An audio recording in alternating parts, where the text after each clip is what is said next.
वो जो हमेशा मुस्कुराता था, जो हर किसी के चेहरे पर हंसी ला देता था, अब खामोश रहने लगा था। दिन बीतते गए, लेकिन अब ना किसी से बातें होती थीं, ना ही कोई शिकवा शिकायत। बस खाने के बाद चुपचाप अपने कमरे में चला जाता, दरवाज़ा बंद करता और तन्हाई ओढ़ लेता। कई दिन ऐसे ही निकल गए। घर वालों ने भी महसूस किया कि उनका बेटा पहले जैसा नहीं रहा। वो जो रोशनी हुआ करता था घर की, अब खुद एक अंधेरे में खो गया था।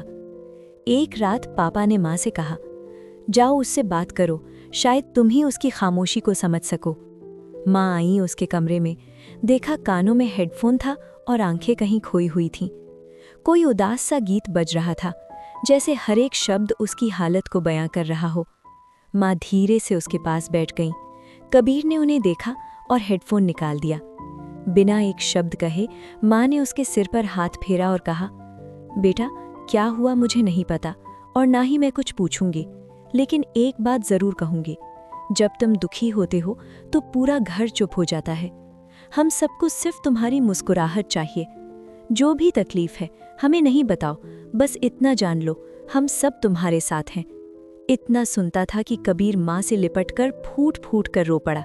उसके आंसुओं में छुपे थे हजारों सवाल, टूटी हुई उम्मीदें और एक अधूरी मोहब्बत। उस रात कबीर ने ठान लिया, बस अब और नहीं, अब मैं खुद को खोने नहीं दूंगा, अब मैं फिर से जीना सीखूंगा। उसने उस रात आयुषी से जुड़ी हर एक चीज मिटा दी। वो तस्वीरें जिसमें दोनों की हंसी थी, वो चैट्स जिसमें प्यार भरी छेड़छाड़ थी, वो कॉल्स जो कभी दिल की धड़कनें थीं, सब कुछ। और फिर अगले ही हफ्ते उसने कॉलेज में एडमिशन ले लिया। एक नई शुरुआत, एक नई जिंदगी। वहाँ कुछ नए दोस्त बने जो उसकी खालीपन को थोड़ा थोड़ा भरने लगे। वो धीरे धीरे फिर से खुलने लगा, हंसने लगा, मगर अब उसके चेहरे पर वो पुराना बच्चा नहीं था। अब वो थोड़ा गंभीर हो चुका था। एक चीज अब भी अलग थी, अब वो लड़कियों से दूर रहता था। कॉलेज में लड़के तो अक्सर लड़कियों से दोस्ती करना चाहते थे, मगर यहाँ उल्टा था, लड़कियां कबीर से बात करना चाहती थीं। शायद उसकी आंखों में छुपा दर्द उन्हें खींचता था, शायद उसकी खामोशी उन्हें अच्छा लगने लगी थी। धीरे धीरे ये बात पूरे कॉलेज में फैल गई कि वो लड़का सब लड़कियों से दूर रहता है, मगर किसी को नहीं पता था कि वो बस खुद को फिर से टूटने से बचा रहा था। अब धीरे धीरे कबीर की जिंदगी फिर से पटरी पर आने लगी थी, लेकिन उसके चेहरे की हंसी आज पहले जैसी नहीं रही थी। वो मुस्कुराता जरूर था, मगर उसकी आंखें आज भी किसी पुराने वक्त की तलाश में भटकती रहती थीं। कॉलेज के नए दोस्त उसे समझने की कोशिश करते, लेकिन कबीर ने अपने दिल के दरवाजे किसी के लिए खोले ही नहीं थे।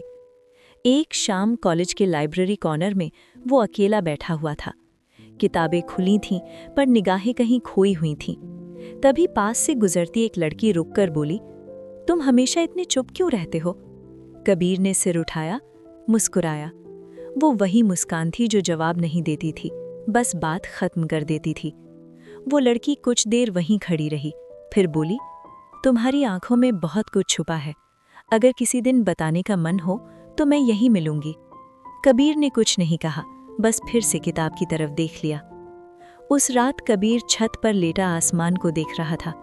अंधेरा गहरा होता जा रहा था, लेकिन उसे चांद में अब भी उसका अतीत दिखता था।